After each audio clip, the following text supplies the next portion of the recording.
Jésus juif et après, une émission du service diocésain des relations avec le judaïsme, présentée par Claire Bardoul, Thierry Colombier, Nathalie Cromwell. Merci de nous rejoindre pour une nouvelle émission du service diocésain des relations avec le judaïsme. Nous allons consacrer cette émission à Théodore Herzl, dont on a fêté en juillet 2024 le 120e anniversaire de la mort. J'ai le plaisir de recevoir Rachel Uziel. Bonjour Rachel. Bonjour, bonjour. Merci d'avoir accepté cette invitation. Alors, vous êtes ethnologue, spécialiste de l'Amérique latine, plus précisément du Brésil. Vous avez été pendant 25 ans conférencière au Louvre. Alors, je précise pour les auditeurs que vous n'êtes pas une spécialiste de Théodore Herzl et que vous vous êtes penché sur ce sujet à la suite d'une demande qui vous a été faite à l'occasion du 120e anniversaire de sa mort, qu'on a fêté en juillet 2024. Exactement, voilà. Le 3 juillet. Le 3 juillet, d'accord, oui. Alors, Théodore Herzl, je précise ses dates pour les auditeurs, né en 1860, mort en 1904, il a donc vécu dans la deuxième moitié du 19e siècle, mort relativement jeune, à 44 ans, et son nom est associé au sionisme. Alors, là aussi, il faut être très clair sur le sens des mots. Si je prends la définition du Larousse, c'est le mouvement dont l'objectif fut la constitution d'un État juif en Palestine. Et là encore, je précise que Sion, c'est une des collines de Jérusalem, symbole de la ville, et même peut-être plus largement de toute la terre d'Israël. Vous êtes d'accord avec moi ? Tout à fait, tout à fait. En fait, le mot Sion, on le trouve un peu partout. On a un très grand poète médiéval, Eliezer, qui va chanter et va demander « Sion, est-ce que tu te souviens de tous tes prisonniers exilés très loin ?» Donc c'est synonyme d'Israël. Sion, c'est Israël, voilà. Oui. Alors, Théodore Herzl n'a pas forgé le mot sionisme. Apparemment, on le doit à un journaliste qui s'appelait Nathan Birnbaum, qui l'a inventé ou créé en 1890. Il n'a pas été non plus à l'origine du concept, de l'idée qui l'a précédé, parce que avant qu'on parle de sionisme, il y avait l'organisation des Amants de Sion. Des Amants de Sion, exactement, là, avec un grand mouvement, et il avait quand même un poids. Il n'était pas énorme, mais il avait déjà un poids avec un penseur qui s'appelle Lev Pinsker. Et on a à la même époque aussi un autre livre qui va se publier de Moshe Hess qui s'appelle Rome et Jérusalem. Et tous parlent de la même chose, le retour vers Sion. D'accord. Alors, ce que l'on peut dire de Théodore Herzl, c'est que c'est lui qui va initier le mouvement de retour à Sion, à Jérusalem, et donc le sionisme en tant que mouvement. Alors, je précise aussi pour les auditeurs que votre approche n'est pas une approche historique, puisque vous n'êtes pas historienne. Vous allez nous parler plutôt de l'homme, de son histoire personnelle, et de ce qu'a représenté ce projet dans sa vie, un projet que l'on pourrait qualifié d'un peu fou au moment où il le conçoit et qui finalement s'est quand même dans le temps concrétisé. Alors, ce projet n'est pas sans lien avec ses origines familiales, son enfance. Vous allez peut-être déjà nous le resituer. Exactement. Donc, il est né, on a dit, en Hongrie, de l'époque, à Budapest, qui fait partie donc de l'Empire viennois de l'époque. Herzl va naître dans une famille où le papa vient d'arriver, 2 ans avant sa naissance, il vient d'arriver de Zemlin, une petite ville à côté de Belgrade. Donc, il se marie avec la mère qui vient d'une famille riche, bien établie, à Budapest.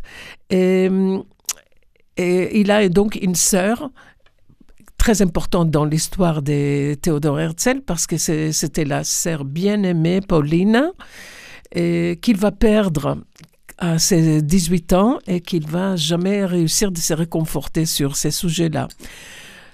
Mais dans cette famille, on est beaucoup plus allemand, entre guillemets, que juif. En fait, on les appelle assimilés, Plus tard, Herzl va parler de ce qu'il crée comme une étiquette, un juif ethnique, c'est-à-dire une judaïté qui est plutôt laïque. Mais c'est la première fois qu'on parle avec ces concepts-là. À cette époque-là. Voilà, laïque, il n'est pas religieux. Les parents vont lui mettre dans une école juive, mais il n'apprend rien. Il se rappelle seulement des coups que les profs lui donnaient parce qu'il n'a pas bien appris ni l'écriture ni la lecture de la langue hébraïque. Il n'arrive pas à presque dire quelques mots pendant la confirmation, qui était une espèce de bar mitzvah athée, on va dire. Et il a des difficultés avec la langue. Donc, il ne parlera jamais l'hébreu ? Il ne parlait jamais l'hébreu. Il n'arrivait même pas à lire les quelques mots qu'il devait prononcer, et même dans les congressionnistes. Donc, c'est quelque chose de très extraordinaire quand je le compare avec les Juifs en Russie de l'époque, qui sont des magnifiques auteurs. Il y a des auteurs en yiddish comme en hébreu, et avec une connaissance très approfondie de tout ce qui est la culture juive, et principalement Odessa. Et c'est une telle grande différence. D'ailleurs, le fait qu'il ne sait rien de cette langue a fait que les autres le considéraient quelque part comme un outsider, un peu comme Moïse, qui était élevé dans la cour de Pharaon et qui ne connaissait rien de son peuple. Et ils adoraient cette manière de penser parce qu'il va être notre sauveur. D'accord, ah oui. Voilà. En fait, il est vierge de la culture juive. Complètement. Non pratiquant. Et non pratiquant, et non hébraïsant. Et les non-juifs adorent le fait qu'il est complètement athée. Oui. Et donc, il le considère pas du tout business-oriented, pas du tout dans... Non, et donc, c'est plutôt un littéraire, on peut considérer. Oui. C'est littéraire, il s'est formé, il est docteur en droit, oui, n'est-ce pas? Donc, c'est un homme cultivé, dans une famille cultivée, oui, avec une maman qui l'oriente vers Heine, Schiller et Goethe. Elle avait une sensibilité littéraire aussi. Elle avait une sensibilité, elle était dans l'admiration de tout ce qui était allemand, à tel point qu'un de ses copains hongrois a tout un récit sur Herzl, et il raconte qu'avec sa conscience de classe sociale, oui, parce que dans sa famille à lui, on ne parlait pas l'allemand, à l'école oui, mais dans la famille c'était l'hongrois chez lui, oui, et elle a fait tout pour pas les séparer, mais il était complètement en retraite de tous ces autres qui n'avaient pas cette profonde culture allemande. Oui. Il se sentait très allemand. Son grand héros était Bismarck. Et c'est vrai que dans une lettre à son père à l'âge de 16 ans, il dit « Papa, je me sens très allemand ». Ah oui. Et il habite encore à Budapest. Voilà. Alors, en fait, justement, la famille a quitté Budapest en 1800... à l'âge de 18 ans. Oui, en 1818. C'est 18 ans, voilà, parce que ça. sa sœur après le typhus. Le typhus, et donc elle décède quelques jours plus tard. C'est dramatique ce qui passe. J'imagine, le livre raconte qu'une semaine plus tard, Julie, donc, Jeannette, la maman, leur fait partir vers Vienne. Oui. Et sans doute après ce qu'on a comme tradition de 7 jours qu'on s'assoit, suivi le décès, le Shiva. Et donc, parce qu'une semaine après, ils ferment tout et ils partent. Voilà. Ouais. Et ça, c'est un choc énorme pour lui. Oui, parce que c'était la seule sœur. Oui, il n'a pas d'autres frères et sœurs. Et voilà, et la personne qu'il admirait, avec laquelle il avait vraiment des liens extrêmement forts. Oui, donc là, il y a un vrai traumatisme. Et alors, est-ce qu'on peut considérer que le départ à Vienne, ça va être une façon de l'ancrer encore plus dans la culture allemande ? Tout à fait, déjà dans la langue, dans la culture, oui. Mais aussi toute la ville, elle est d'une part un creuset tellement de cultures et de groupes ethniques, n'est-ce Oui. pas? C'est Oui. une ville extrêmement cosmopolite. On connaît tout ce qui parlait de ça, Stefan Zweig plus tard. Oui, oui. C'est une ville étonnante. Alors c'est un contemporain, il faut le préciser, de Stefan Zweig, l'auteur. Oui, exactement. Un tout petit peu plus tard, Oui. quand même. Oui. Mais il faut dire que c'est une ville qui commence déjà une certaine décadence. Mais elle arrive encore avec tout ce qui brille là-bas Oui. à cacher cet début de dégradation de la ville. Hein? Et c'est une ville où tout le monde se sent chez soi. Oui, donc ils vont s'y sentir bien, et lui va s'y sentir bien. Lui, il est Oui. complètement amoureux. Il marche dans les rues, il est très sensible donc à tout ce qui est l'architecture baroque, tout ça, ça le fascine complètement. Alors il a une sensibilité artistique aussi, Tout à semble-t-il. fait, bien Oui, sûr. aussi. Il est très littéraire. Très littéraire. Très littéraire. Alors, il a fait ses études supérieures à Vienne. Il avait obtenu, vous l'avez dit tout à l'heure, un doctorat de droit. Et alors, son père était négociant, non? Oui. Oui, donc d'une famille plutôt du négoce. Mais lui, Voilà, il ne va pas dans cette commerçant. orientation. Oui, tout Oui. à fait. Et il entreprend une carrière juridique au départ, il me semble. C'est ça? Oui, c'est ça. Il a souhaité être Et magistrat. je voulais simplement mentionner Oui. que son père vient d'une famille avec, selon ce qu'il raconte aux premiers biographes, Herzl encore, directement à Londres, ses biographes, et des Hess par exemple, et, il parle donc du fait qu'il a 2 oncles, côté papa, donc, Oui, qui se sont convertis. Il faut mentionner que la ville de Vienne était la ville où des Juifs se sont convertis en Europe à l'époque, au catholicisme. au alors. catholicisme, et que ses aïeuls et tout Ancêtres. ancêtres et pas mal de générations Avant lui. avant lui. Et donc, il raconte qu'on dû se convertir et après il devient des chefs de couvent. Ah oui, Et- carrément. oui, carrément. Oui, oui. Et donc, Il y a eu des vocations religieuses. Exactement. D'accord, Exactement. d'accord. Alors pour revenir à lui, il entame une carrière de magistrat, c'est ça? C'est ce qu'il a à Il Salzbourg? commence comme un assistant. Comme Il n'est même pas assistant. payé. Ah oui, Il n'est même pas rémunéré à Salzbourg, oui. qu'il adore. Il adore parce La ville de Salzbourg. le paysage est magnifique. Il a son bureau, il est dans une tour où il se sent avec les cloches tout le temps et très imprégné par toute cette ambiance. Mais il se rend compte que jamais, s'il reste là-bas toute sa vie, il ne va jamais réussir d'arriver à être, par exemple, un juge comme il aurait aimé. Oui, donc à en vivre en quelque sorte. Donc Il voilà. mesure que ça sera pas ça Exact. va pas être assez lucratif pour lui permettre de vivre décemment. Exact. Et du coup, c'est- il va s'orienter plus vers Vers- l'écriture, et c'est vers comme le ça qu'il va bifurquer. journalisme. Oui, Vers le journalisme. Oui. Mais pas tout journaliste gagnait bien sa vie. Mais non, mais c'est quelquefois très Voilà. difficile. Mais il était très bon. Il est très D'entrée de jeu, il est excellent. Il est excellent. Il est excellent. Déjà, sa mère peut-être a fait une bonne chose quand elle s'est rendue compte qu'il était très médiocre au lycée Oui, et scientifique. oui. Donc, elle le fait partir vers le temple de la culture allemande des Pest.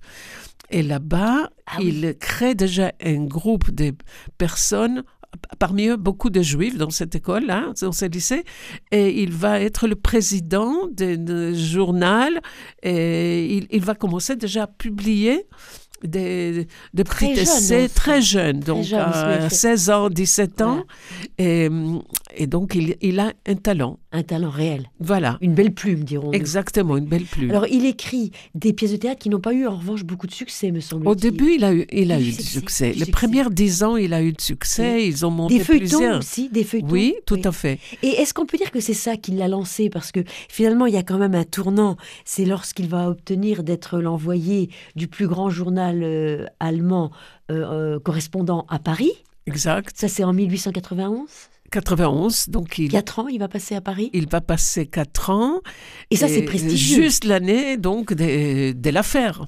Oui, Donc, l'affaire et on va en il parler de couvre l'affaire tout Dreyfus, ça, on va mais revenir, l'affaire Dreyfus... Donc ça, je reviens un tout petit peu en arrière, c'était quand même prestigieux, très prestigieux d'avoir très obtenu prestigieux. ce Il n'y avait poste. pas un Oui. poste meilleur que ça. Que ça. Et c'était les journalistes les mieux payés à l'époque, Oui. dans quelque chose qui était comme le New York Times de l'époque. Oui, c'est ça. N'est-ce pas? Oui. Donc, il était très, très bon. Et il a la capacité de créer des contacts. Il faut France, dire qu'il dès est son arrivée. très charismatique dans son être, son apparence physique. Oui. C'est un homme grand, beau. Et la barbe a quelque chose aussi à ajouter. Il est tout à fait conscient. Il écrit même dans ses écrits qu'il est conscient qu'il est en train de créer sa légende. Ah oui, il est tout à fait conscient. Ah oui, c'est très intéressant ça. Oui, et donc il a cette voix baryton, il a des yeux très profonds, et il s'habille depuis Budapest et après à Vienne, il recevait une très bonne petite rémunération, mais avant d'être journaliste, son papa, il les maintenait très très bien, avec ses parents bien avaient une certaine allocation aisance. familiale, Oui. n'est-ce pas? Donc, il recevait une bonne quantité d'argent qui ont permis de s'habiller selon les dictats de la mode de l'époque. D'accord. Et la mode de l'époque était complètement liée à ce qu'on voyait au théâtre. Les pièces de théâtre. D'accord. Donc, il s'habille de la même manière. Et en plus, il est journaliste, il est connu. Et donc, il commence à avoir toute une allure. En somme, si je résume, il crée à la fois sa légende et son personnage d'une certaine façon. Bien sûr. Oui.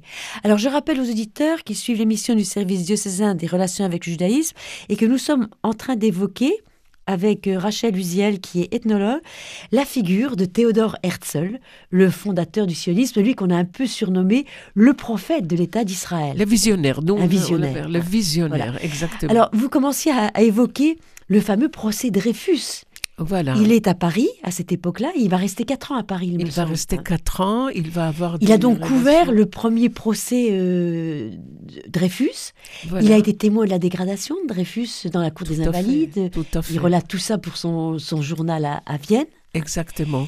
Et il est témoin, mais il faut justement, mentionner que pendant tous ces 4 ans, il ne prend pas parti. Oui. Il ne peut pas se permettre à dire oui, je ne sais pas s'il était traître ou il n'était pas traître. Oui. N'est-ce pas? Et à un moment, c'était vraiment à cause de son expérience à Vienne et à Budapest avant, que toutes ces réminiscences traumatiques des expériences d'antisémitisme font comprendre que, en fait, ici, c'est la même histoire. Et là, par exemple, juste après la mort de ce qui était le super-héros culturel de l'époque, et donc Wagner, Richard Wagner, et l'association d'étudiants dont il faisait partie avec d'autres 3 copains, tous juifs.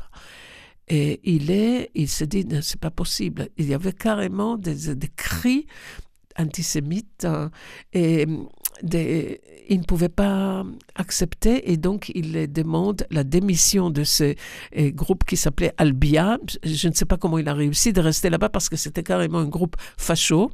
Ah oui. Carrément. Mais il admirait tellement la culture allemande. Il voulait vraiment se relancer dans des duels pour avoir une petite... balafre. Oui, dans le visage. On va voir des cicatrices. Il a même écrit des poèmes sur ces sujets. Donc, il était vraiment imprégné de cette culture qui était la sienne. Oui, elle primait sur sa judéité. Exactement. Et il se sentait allemand. Avant tout. C'est pour ça que la douleur est tellement grande, parce qu'après, il va s'identifier avec Dreyfus, qui n'avait aucune raison de ne pas se sentir complètement français. Oui. Et tout d'un coup, on crie au dehors « mort aux Juifs oui. ». C'est un choc terrible. C'est un choc terrible. Et là, ces jours-là, il rentre dans son hôtel, il écrit sur une petite serviette et l'État juif va ressurgir, va naître. Et si ça ne va pas se faire dans les prochains 5 ans, ça va se faire dans 50 ans. Oui. Mais ça va se faire. Oui. Ça a une prise de conscience, en somme.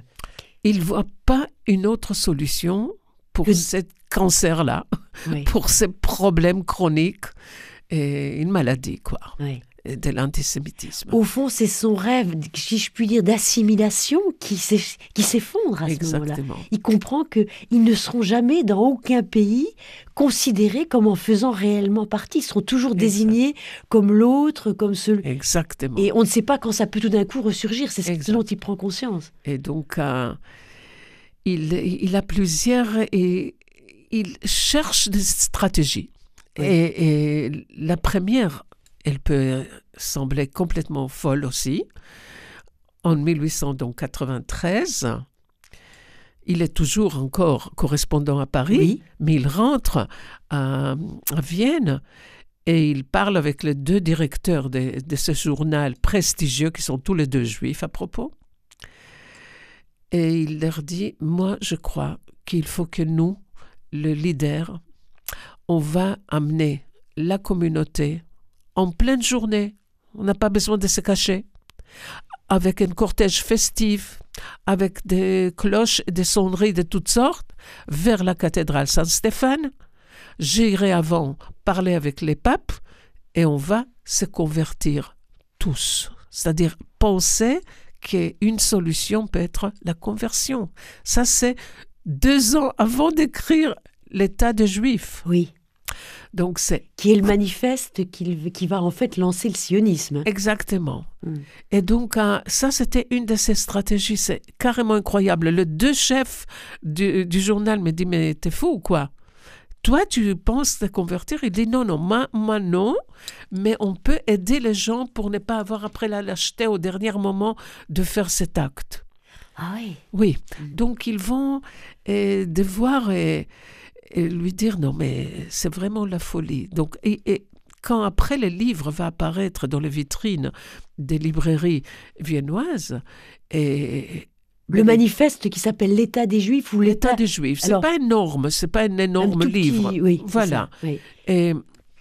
Mais qu'il écrit pendant une espèce d'épisode maniaco-dépressif, Oui, parce que vous dites que sur le plan bipolaire, psychologique, il était selon son fragile. dernier excellent biographe qui a écrit il y a 2 ans.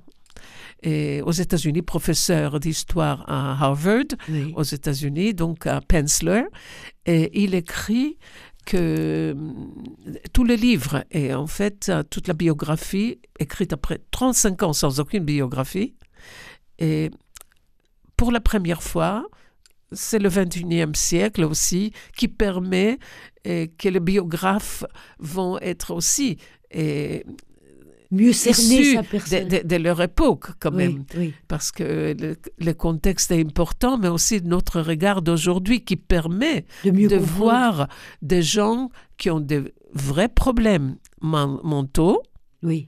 mais qui utilisent ce problème et les transforment En force. en force. La fragilité en fait. Oui, une comme force. beaucoup d'auteurs. Beaucoup Oui. d'auteurs écrivent parce qu'ils ont normalement une grande dépression ou un Oui. problème grave. Et est-ce qu'on peut aller jusqu'à dire, parce qu'il me semble que vous l'avez évoqué hors antenne, c'est que pour lui justement, qui avait ces fragilités, s'investir dans ce projet, c'est comme un peu, c'est le salut des C'est le Juifs, salut. mais son propre salut Exactement. personnel. Exactement. Parce qu'il faut aussi évoquer qu'il a eu beaucoup de difficultés dans sa vie personnelle. Son mariage a été malheureux. Il a eu 3 enfants, mais en fait, il ne les verra pas, mais ils ont un destin tragique, puisque les 3, une fille est morte en déportation, Carrément, un tragédie suicide, grecque, quoi. Voilà, la tragédie. C'est terrible. Carrément. Donc, il y a une espèce de revanche sur l'adversité aussi. Tout à fait, parce que en fait, le mariage était très misérable dès le début. Oui. Et Avec une juive, avec une juive, oui. de oui. son même milieu. Oui, mais- exactement. Et ça n'a pas Exactement. fonctionné correctement. Exact. Elle est très déprimée aussi. Elle est aussi très fragile. Ah oui, d'accord, oui. Très Oui, fragile. oui. Elle a essayé plusieurs fois de se suicider. Ah oui. Et la fois qui l'a dérangée le plus, c'était quand elle était enceinte de son fils Hans. Oui. Et donc, c'est lui qui se suicidera, précisément, et dont le fils lui-même se suicidera. Exactement. Dramatique, effectivement. Alors, Rachel, c'est passionnant, mais comme on doit, le temps est imparti, il ne nous reste plus que 4 minutes, je voudrais qu'on avance un tout petit peu. Il y a eu, après le fameux manifeste, il y a eu le congrès de Bâle, et là, Voilà. c'est le lancement du mouvement. Exactement. Dont il Donc, lui, il est là pendant les premières 5 congrès de sionisme à Bâle parce qu'on ne pouvait pas le faire à Vienne à cause des oppositions. Oui. Il y avait des oppositions de tous les côtés, Oui. des religieux, des socialistes, des communistes, de toutes sortes, n'est-ce pas? Oui. Et donc, il le fait à Bâle. Et les tons dans lesquels il dit à Bâle, j'ai fondé l'État juif, Oui, c'est ce qu'il dit. c'était quelque chose d'incroyable déjà. Oui.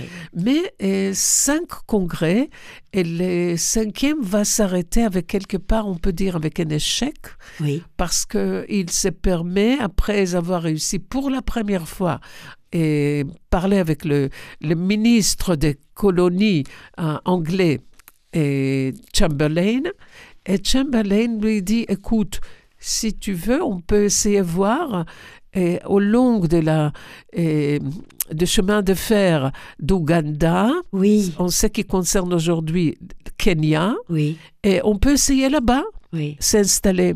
Comme il n'arrive pas ni avec le Kaiser, ni avec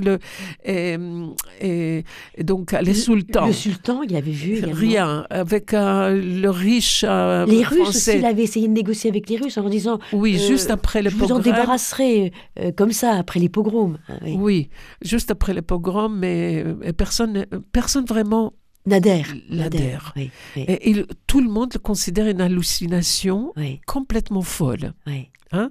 Je dirais même que beaucoup plus tard, dans les années 30, quand il y a déjà une certaine installation due à plusieurs immigrations Oui. en Israël, Freud va dire mais c'est complètement fou, c'est pas projet possible d'avoir ces gens-là là-bas. Oui. Il considérait ça d'un fanatisme. Et à cette époque, vous me l'avez dit là aussi hors antenne, il n'y avait quasiment pas d'immigration vers Israël, vers la terre d'Israël, y compris des pays de l'Est où ils étaient persécutés.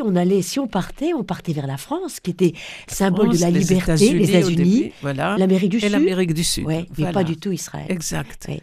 Donc, c'est là Alors, c'est un projet fou. Alors, vous vous dites, il a connu 5 congrès parce qu'en fait, ça s'arrête avec sa mort, finalement. Voilà. Il meurt très jeune. Juste après la visite en Russie. Oui. Apparemment, ça l'a complètement épuisé. Démoralisé. Une fois de plus, oui. Démoralisé, un échec. Oui. Et après une dizaine d'années des échecs des littéraires. Oui. On va arriver à la fin. Hein. Je vais quand même, pour qu'on conclue quand même, dire que finalement, il n'a jamais vu la réalisation de son rêve. Néanmoins, il y croyait tellement fort qu'il avait demandé à être enterré en Israël.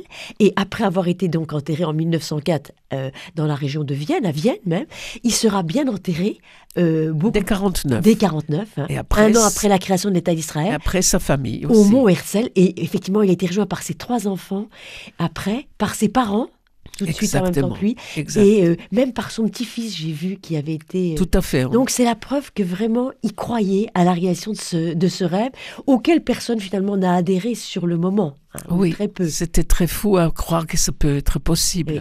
Alors je vous remercie infiniment, Rachel Uziel, de nous avoir brossé le portrait de ce personnage qui est mal connu finalement, hein, je crois, et de nous avoir aidé un petit peu mieux à approcher.